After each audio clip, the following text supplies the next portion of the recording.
Hello and welcome to Renav.com, your source for distressed property information in Colorado.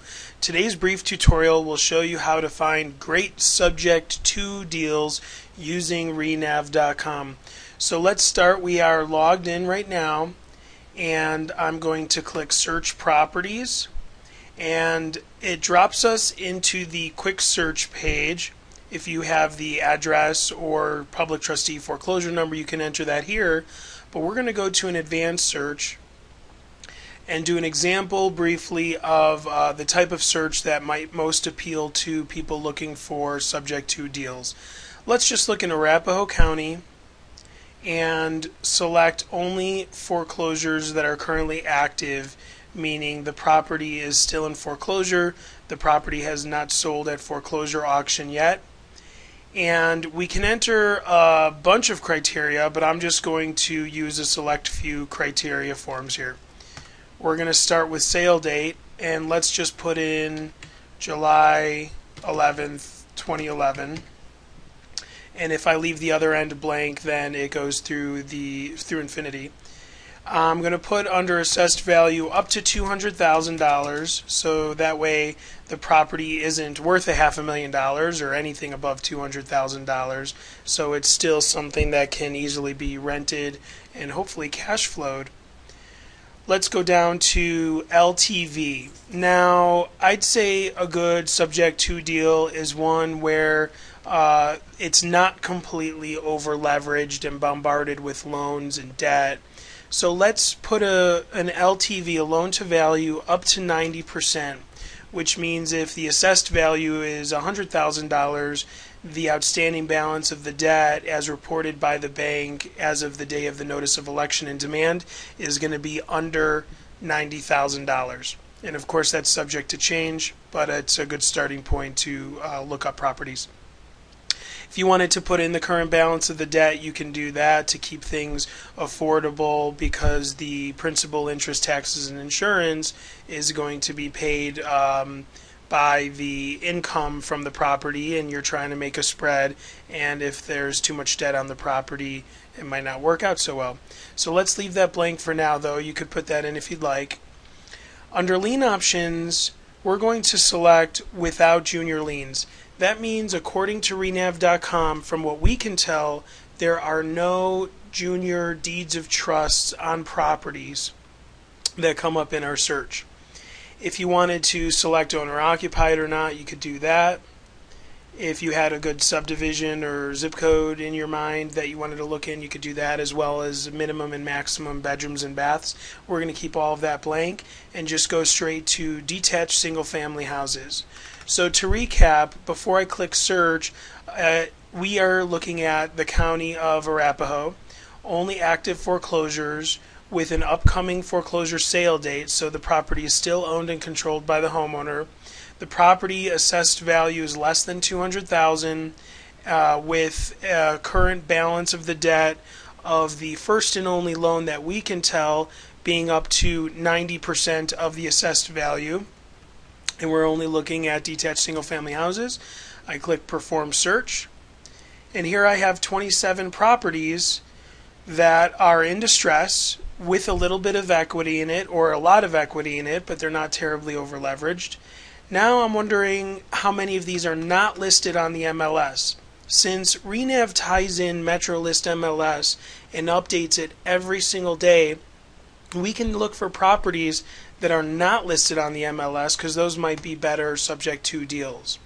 So we're looking for motivated sellers that aren't already working with a realtor or a broker, and here we have, out of the 27 that we pulled up earlier, 24 are not listed on the MLS. So I'm going to go down to this Evans property. You'll see if I click on the property on the table here, it changes the property information and it pulls up that property up here. If you click through this green band, you'll find additional information related to the property that can help you narrow down the list of 24 properties, or if you broaden your list up to thousands of properties, it'll help you narrow it down based on the criteria and information for each property that makes most sense to you. So under Assessor, you'll see this information carries the subject property that's in distress, At any time you can report a problem. If you're finding a discrepancy in our data, we'd like to know about it right away, and we make it easy for that to be reported. But we don't get many reports because we do scrub the data and do the best we can to keep it accurate. If you click track, then anytime, and confirm by clicking start tracking, anytime there is any change to that property in our system, you'll be notified immediately. So right now the foreclosure auction date is July 20th, but let's say it gets continued to August, you'll be kicked an email as soon as we're made aware of it. Or let's say right now it's not listed on the MLS, but tomorrow it gets listed on the MLS. Well, you'll be notified right away as soon as we have that change in our system, and we'll keep you posted from then on.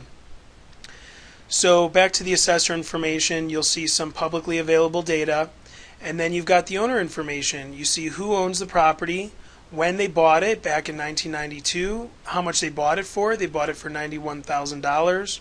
Some more assessor publicly available information is here. And now let's click on trustee. So we offer links above, and I did that. We show that at the assessor information as well. You could just click that link, be brought to the assessor's website. Same thing for the public trustee's website. And here is where the auction is held. Here is when the auction is held. Here is the notice of election and demand recording date. This is very important. And over here we have the lender that is processing the foreclosure and the attorney that represents that lender along with their phone number. Now here we have the owner's address. Sometimes that is different from the subject property, and of course that's important because if you're going to go knock on doors or send letters, you want to make sure you're sending it to the owner and not possibly the tenant. Next up is loans. This information is not meant to replace an O&E or a title commitment. It is not guaranteed, but it is a good starting point to see if there are junior deeds of trust on title. And as far as we can tell, as of the day of the notice of election and demand, there's the one and only lien that's on title. And of course that's what we'd pull up because that was part of our search. We're only looking for properties with the one deed of trust. Next up is auction and analysis. This will be populated when the lender submits a bid 2 days before the foreclosure auction or after the auction. We also track properties that sell at foreclosure auction, and you'd find more information there for that. Next up is map view. So rather than having all of these screens open at the same time to try to qualify these properties, we've brought it into one place and one web browser for you.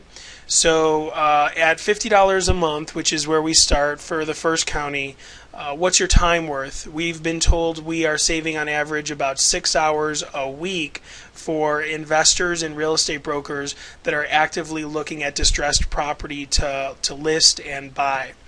So anyway, we're back here on map view. And this is all live. You can zoom in, zoom out, move it left, move it right, check out how close the nearest golf course is, or what's across the street if it's a gas station or something nice. And let's go over to Street View. And if Google goes there, we go there. So let's look at the property, zoom in, zoom out. You can expand it to a full screen if you'd like. Check out the neighborhood, check out the neighbors, the manicured lawns. And now this is proprietary to renav.com. We've got trustee sale comps. So this will show you who is buying at the foreclosure auctions and what lenders are foreclosing at the foreclosure auctions. By default, this is pulling all properties that have sold at the public trustee foreclosure auction only with this criteria: 0 to 5 beds, 0 to 5 baths. Properties that sold just by default within the last 6 months. You can change this date if you like. You can expand the radius if you'd like. We're at 1 mile now. And this is showing both investors and banks who bought at the foreclosure auction. And let's narrow it down to just investors and click search. This will show us in the last 6 months in a 1-mile radius all the investors that bought all the properties at the foreclosure auction. If you've ever needed to build your buyers list, these are the best buyers in Colorado. Cash buyers, as is, no contingencies. Most of the time they never even got inside of the property. So if you've got a property that you're trying to sell nearby to an investor, here's your buyers list. Now here's something that could be useful when talking to the homeowner when you're trying to get a subject to deal. I brought it back to just properties that have been purchased by the lender. These properties went back to the bank. These properties were sold at auction in the last 6 months. So it's possible, and I'd even say likely, that these properties are not on the MLS yet, but they might just be getting on the MLS, or they will very soon. And when you're talking to a homeowner who lives here and you show them a map and show them that within a half-a-mile radius there are 13 properties, here's the 13th property and here's the radius, there are 13 properties within a half-a-mile radius that's about to be your competition if you decide to list and sell the property. A subject to deal isn't looking like a bad idea right now. And you can actually show them how close these REOs are, even though they may or may not be listed on the MLS yet. Speaking of MLS, next step is MLS comps. So what it does, just like with public trustee foreclosure sale comps, is it'll center the subject property. Of course, these maps can be moved around pretty easily. And it'll pull by default all properties with 0 to 5 bedrooms, 0 to 5 baths, 0 to 5,000 square feet. Those that sold on the MLS, those that sold in the last 6 months within a 1-mile radius. And let's narrow this down to a 1/4-mile radius, only detached single-family houses, and those that sold on the MLS in the last 6 months. I'm going to click go and redo my search, and I've got 7 perfect comps. And if you scroll down to the bottom, you have the average value down below. If you remove any of these comps, you'll see that it'll adjust your value down here at the bottom. You can print this and run out the door. So if you're an investor that doesn't have access to the MLS, you're welcome. You now have access to the MLS and MLS statuses. Next up is my values. You can use this to price out the property and see how much you could buy it for based on your criteria. You can add notes and timestamp them and date them and add as many as you'd like by clicking Save Note. If you click Print, you can quickly and easily get all of the information you just looked at on one page. And this is optimized for Internet Explorer. If you zoom in and zoom out, where you leave it is exactly how this is going to print. Pretty cool. It's going to be a 1-pager showing all the pertinent information regarding that property. And what does that mean for you? If you walk up to the property and you knock on the door, you are very well informed, and you'll be able to ask the right questions and answer the homeowner's questions because you have it all at your fingertips. Now let's say you wanted to drive by 6 properties. Previously when I was testing the demo, I had flagged these 6 properties blue. Each time you click on a property flag, it changes color. And let's say I just want to drive by all 6 properties and I'd love to put them all on a map.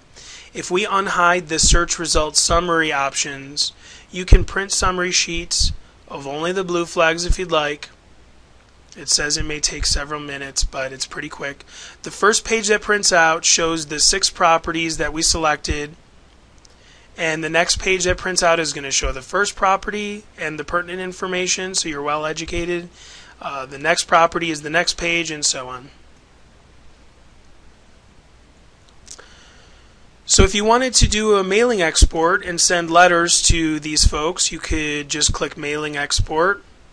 And this is going to be useful. It'll show you 2 addresses. One will be the foreclosure property address. The other address will show the homeowner's address, which, as you see here, is sometimes different. The owner lives in Plano, Texas, so you're probably not going to want to go and knock on the door on Lewiston. You're going to contact the homeowner in Texas. So there are many other features, there's many other search options. This was just meant to show you how to look for perfect subject to deals. Hope you enjoyed the demonstration, and I hope you have a great day. Thanks.